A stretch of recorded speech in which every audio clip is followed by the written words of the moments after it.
Hey, awesome second graders. It's Mrs. Mabry here to read to you The Most Magnificent Thing, written by Ashley Spires. Remember, this week and last week we are looking at digging into the theme of the story a little bit more. So remembering that the theme is the message that the author is trying to express. So something that could be taken from the story that you could apply to your life, such as determination or kindness or friendship or bravery. So those are all some examples of themes. So I want you to be thinking about the theme as you listen to this story.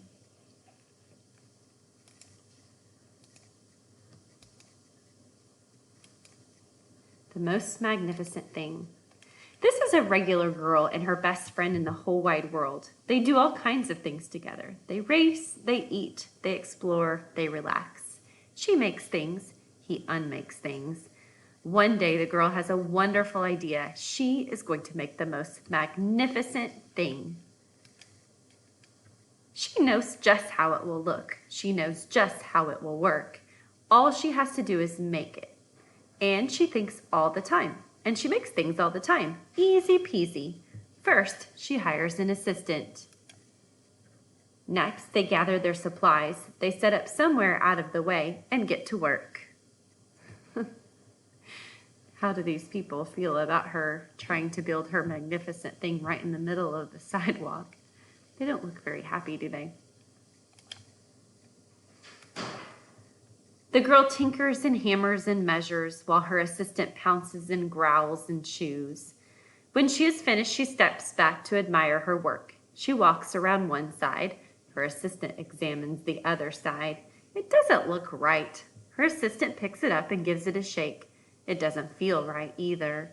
They're shocked to discover that the thing isn't magnificent or good. It isn't even kind of sort of okay. It is all wrong. The girl tosses it aside and gives it another go. She smooths and wrenches and fiddles. Her assistant circles and tugs and wags. When she is finished, she stands up and takes a long look at it. Her assistant gives it a nudge with his paw. The thing is still wrong. She decides to try again. The girl saws and glues and adjusts. She stands and examines and stares.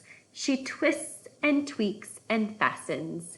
She fixes and straightens and studies. She tries all different ways to make it better. She makes it square. She makes it round. She gives it legs. She adds antenna. She makes it fuzzy. She makes it long, short, rough, smooth, big, small. One even smells of stinky cheese. But none of them are magnificent. Her hard work attracts a few admirers, but they don't understand. They can't see the magnificent thing that she has in her mind. She gets mad. The angrier she gets, the faster she works. She smashes pieces into shapes. She jams parts together. She pummels the little bits in. Her hands feel too big to work, and her brain is too full of all the not right things. If only the thing would just work. Crunch. The pain starts in her finger. It rushes up to her brain, and she explodes. It is not her finest moment. I'm not good at this. I quit. Her assistant suggests a walk. It's not much help at first. But before long, she starts to feel different. Bit by bit, the mad gets pushed out of her head.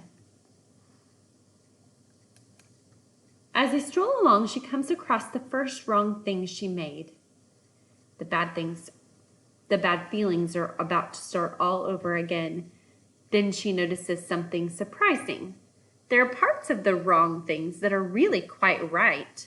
The bolts on one, the shape of another, the wheel to seat ratio of the next. There are all sorts of parts that she likes. This is a really good place to pause and maybe make a prediction about what you think might happen next. So this page told us that she is finding parts of each one of the things that she's created that she thinks are really, really right. What do you think she might do next with all those right parts?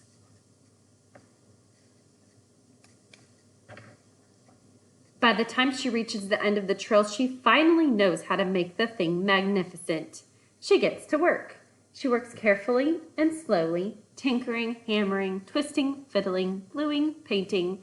Her assistant makes sure there are no distractions. That's funny. It's chasing a little squirrel away. Ah, this one's all wet.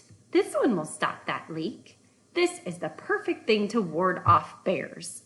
The afternoon fades into evening. Finally, she finishes. She alerts her assistant. The pair take a good long look.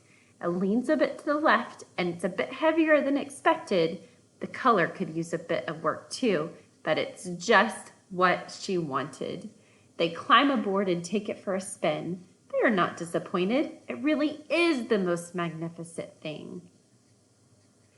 So she worked very hard to get to the point where she felt like she had succeeded in creating the magnificent thing that she had in her head.